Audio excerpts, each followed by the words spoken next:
Hey everybody, this is Jay, and the vehicle you're looking at is the 2016 Toyota Corolla. This is a car that I am sure everybody is familiar with. It is one of the most popular and best-selling cars in the United States and other parts of the world as well. It's been on sale in the US for almost 50 years, if you can believe it.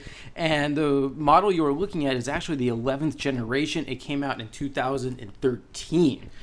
And there's many things I want to talk to you today about it, all the specs and other relevant information that you want to know, plus 3 things that you may not know, and so that you can make the most well-informed buying decision. But first, I want to thank Toyota Walnut Creek, California, for letting me come down and film today. Be sure to check out their official website for all their new and used vehicles. So let's get right to it. Now, the Toyota Corolla, all models right now are powered by a 1.8 liter inline-4 engine. It's a naturally aspirated unit. It has a total of 132 horsepower and 128 pound-feet of torque.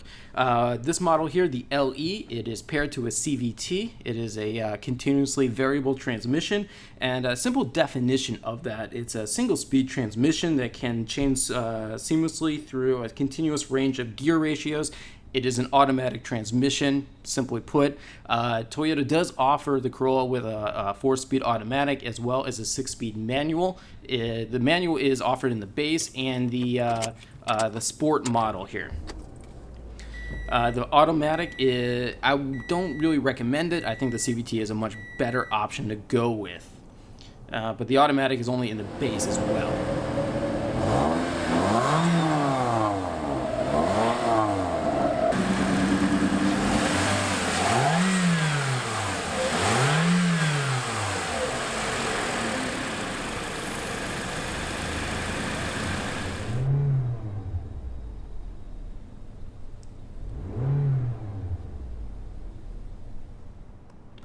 And that was a little sound of the engine there. It's, I think it's fairly powerful enough. It delivers very good fuel economy, 29 miles per gallon in the city and 38 miles per gallon in the highway.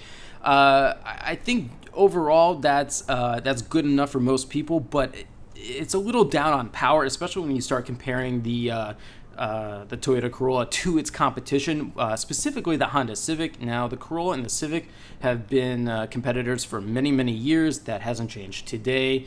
Honda has always been very well known for its very excellent engines and making the engines fun to drive and pretty powerful as well. I would like to see Toyota offer something a bit more powerful in future Corollas, but for this purpose of this generation, it's adequate compared to the car's overall weight as well. Other safety features that come with it are there's a tire pressure monitoring system that's very important.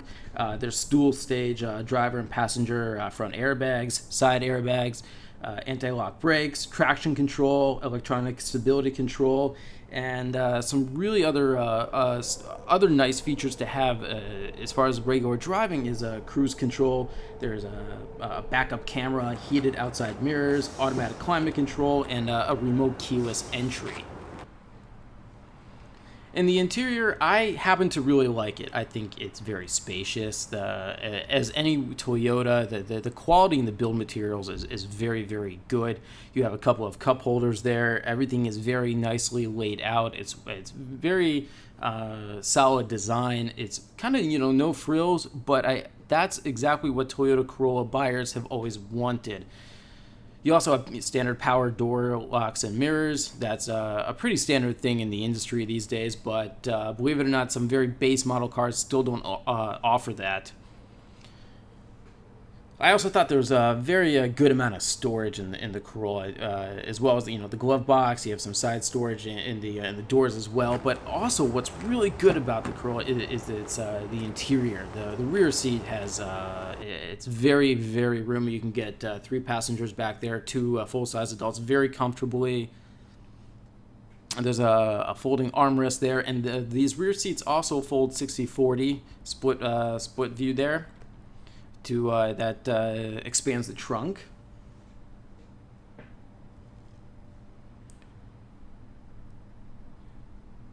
And overall, the interior, it's very Toyota. Everything is there's no cheap plastics here. I think if you remember back to the days when the old GM or the Chevrolet Cavalier, that was a car that its interior was just cheap plastics overall. Toyota has never done that, and I think that's a very, very good thing. And Corolla buyers they expect that, and this Corolla here is certainly no exception.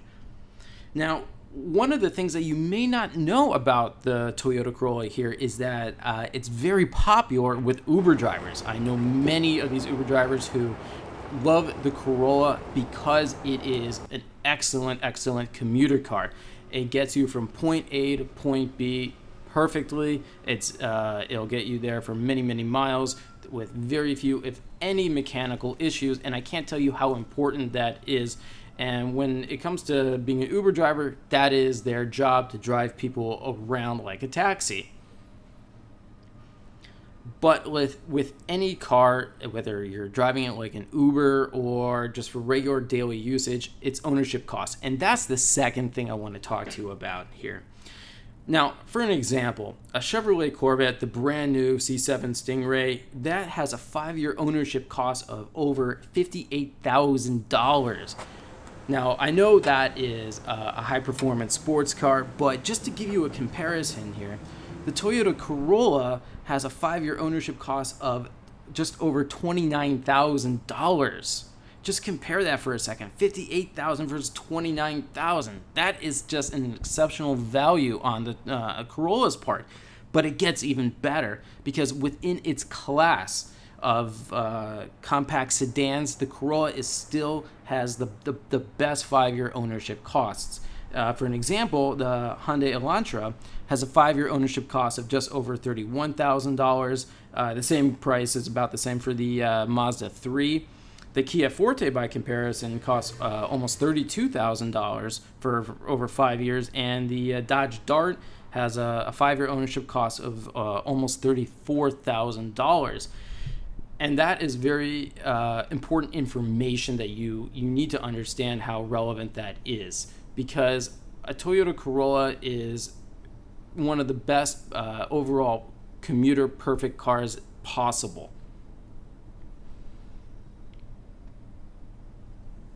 And I think when it comes to the daily drivability here, you have the certain features that really make the Corolla stand out. Now, it has a standard 6.1-inch infotainment screen. You can get a better version of that. Now, I think this infotainment system, it's pretty good. Compared to other cars out there, specifically, I'm thinking the Ford Focus, Toyota has a little more work to do. The overall user interface here is very good, but it needs to be a little bit better. I know for a fact that the Corolla is going to be updated for 2017, so that's something very good to know. But some very good things about this is that the Corolla does come with a standard USB iPod integration. That's really good to know. It also has is a very nice dual climate control system. I thought it operated very, very well. And the overall layout was exactly what you would expect from Toyota. And something else you may not have known about the Corolla is, because it is so popular amongst people who just need a good piece of transportation, is that the Corolla is kind of one of the most commonly stolen cars in the U.S. as well. So take that bit of advice and make sure you have a good alarm system.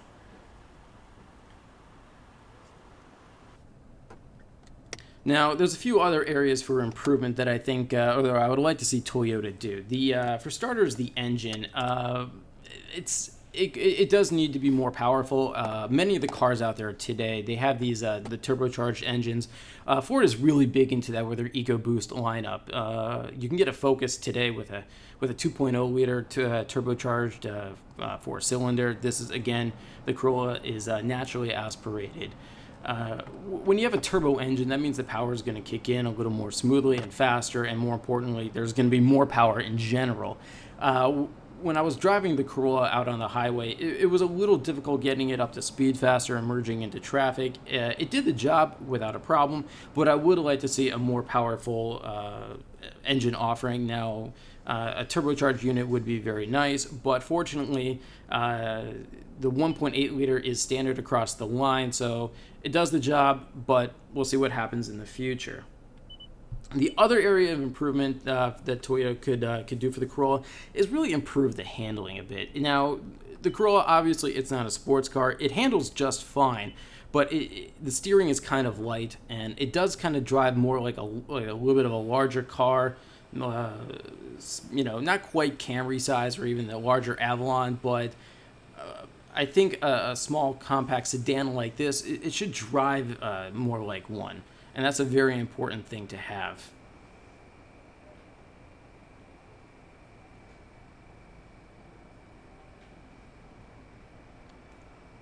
And in terms of rear storage, as I already mentioned, the seats fold flat. The rear trunk, it has a little bit of a weird shape when you first open it, but I think that's fine because it offers a lot of initial space initially. There's enough room easily for a golf club bag. I like to say a golf club bag is referenced because pretty much everybody knows how big that is. And when you can get a golf club bag into a trunk, that means you can get many, many other things as well. Now, something else that Toyota does really well here with the Corolla, especially in the base models, is that it keeps things very, very simple. The seats, they're not power or electronic power seats. They are manually adjustable. The driver's seat is 6-way adjustable. The front passenger seat, is 4-way adjustable. But when you have an electric motor moving the seats, eventually that's going to burn out, and that can be a very, very expensive fix. But when they're manually controlled, as is the case here, that they won't break. And that is one of the best things about the Corolla. It doesn't break. It just keeps going and going and going. And then when it comes time to eventually sell your Corolla, which whether you decide to trade it in or just sell it privately, the Corolla maintains its value. Now, other cars, for an example, mainly BMWs and other German-built vehicles, they lose their value very quickly. Toyota, along with other Japanese brands, they retain value. So the Corolla is obviously a very, very smart buy. And speaking of which, the base Toyota Corolla, it comes with a basic 1.8 liter inline-four. It starts at $17,000 around that mark. Now you can get a Toyota Corolla fully loaded at just over $24,000. The one you see here came to just over $20,000, which is a very, very good value. And just to compare what you can get in a $24,000 compact sedan, the Mazda 3, when it's comparatively equipped, will cost over $25,000. Now, the Mazda 3 was designed much more recently than the Corolla, and it's going to have more updated features. But the point, though, is that Toyota has made sure to keep the value factor there. And I don't expect that to change in future Corollas. That's a very, very important selling point for the brand in general. So to wrap it all up for you today, Toyota Corolla, overall excellent value. And another question is that people ask me a lot of the time, is it something that would I buy? Yes, without question.